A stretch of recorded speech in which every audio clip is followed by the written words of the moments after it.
মনে রাখবা যেই যুবকের কলিজার ভিতরে আল্লাহর ভয়, যেই যুবকের কলিজার ভিতরে আল্লাহর ভয়, আল্লাহর বই যে হারাম খায় না, হারাম খাওয়ার ভিতরে একটা ধরন হলো সুদে ব্যবসা করা, হারাম খাওয়ার ভিতরে একটা হলো ঘুষ খাওয়া, হারাম খাওয়ার ভিতরে একটা হলো ব্যবসা করতে মাপে কম দেওয়া, হারাম খাওয়ার আরেকটা তরিকা হলো ব্যবসা করতে মিথ্যা বলা।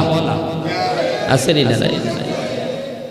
10 টাকা দিয়া কিনছি, কাস্টমারকে বললাম 12 টাকা দিয়ে কিনছি। কে বলেছে আপনাকে কিনা দাম বলার জন্য? এর যুবক ব্যবসায়ী ভাইরা, শুনো, ব্যবসা আমার নবীর বহুত বড় সুন্নাত। আল্লাহ নবী বলেন, আত-তাজিরুস সাদুকুল আমিন, সততার সাথে যে ব্যবসা করবে সে আমি নবীর সাথে জান্নাতে থাকবে। কাহাতাইন, এইভাবে মিলেমিশে জান্নাতে থাকবে।